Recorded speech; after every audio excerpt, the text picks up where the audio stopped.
Hello అండి, అందరికీ నమస్కారం. Welcome to my YouTube channel Mani's world.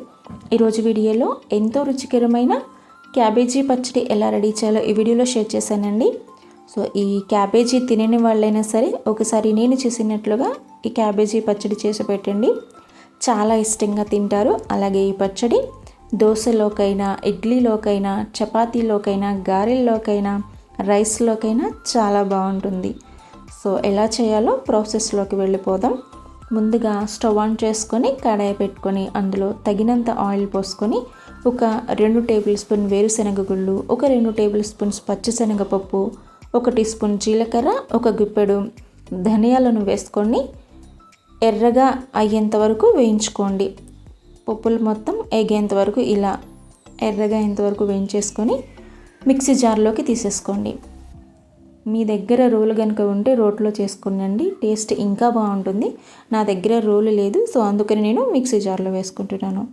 తర్వాత అదే కడాయిలో ఇంకొంచెం ఆయిల్ వేసుకొని నేను ఇక్కడ ఒక 1/2 కిలో క్యాబేజీ తీసుకున్నానండి.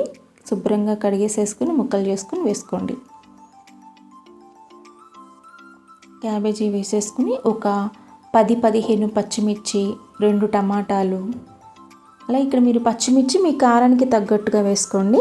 నేను ఈ 1/2 కిలో క్యాబేజీకి ఒక 10-15 పచ్చిమిర్చిని వేసుకున్నాను కారాన్ని బట్టి. అలాగే ఒక గుప్పెడు పుదీనా, ఒక గుప్పెడు కొత్తిమీర వేసేసుకొని మొత్తం కలిసేంత వరకు కలిపేసుకోండి.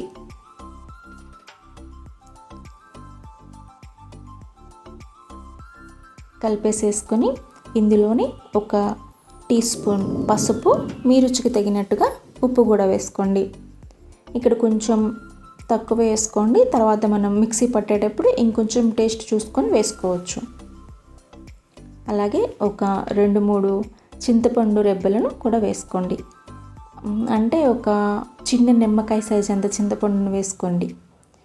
అలాగే మొత్తం కలిపేసేసి మూత పెట్టేసి మొత్తం టమోటా, క్యాబేజీ, పచ్చిమిర్చి సాఫ్ట్గా అయ్యేంత వరకు కుక్ చేసుకోండి. అంతే, క్యాబేజీలో కొంచెం వాటర్ రిలీజ్ అవుతుందండి. ఆ వాటర్ మొత్తం ఇంకిపోయేంత వరకు కుక్ చేసేసుకొని చల్లారిచ్చేసుకోండి. సో చల్లారిన తర్వాత మిక్సీ పట్టేసుకోవాలి. ముందుగా మనం పప్పులు వేయించుకున్నాం కదా, దాంట్లో ఒక 2-3 చిన్నులపై రెబ్బలను వేసుకొని ముందుగా పొడి చేసుకోండి. తర్వాత మనం వేయించుకున్న ఈ మిశ్రమాన్ని వేసేసేయండి. క్యాబేజీ మిశ్రమాన్ని వేసేసి బరకగా మిక్సీ పట్టుకోండి. మెత్తగా పట్టేసుకోవద్దు, కొంచెం బరకగా ఉండేటట్లు మిక్సీ పట్టుకోండి. మెత్తగా పట్టేస్తే అంత టేస్ట్ అనిపించదండి. ఇలా బరకగానే అక్కడక్కడ చిన్న ముక్కలుగా తగులుతూ ఉంటే బాగుంటుంది. ఇక్కడ మీకు నచ్చితే ఉల్లిపాయ వేసుకోండి. ఇది ఫ్రిడ్జ్లో పెడితే మినిమం 10 days వరకు ఉంటుంది ఈ చట్నీ. ఆనియన్ వేసుకుంటే వద్దే రోజులు ఉండదన్నమాట. సో ఈ చట్నీలోకి పోపు వేసేసుకుందాం. ముందుగా కడాయి పెట్టేసుకుని అందులో కొంచెం ఆయిల్ వేసుకోండి.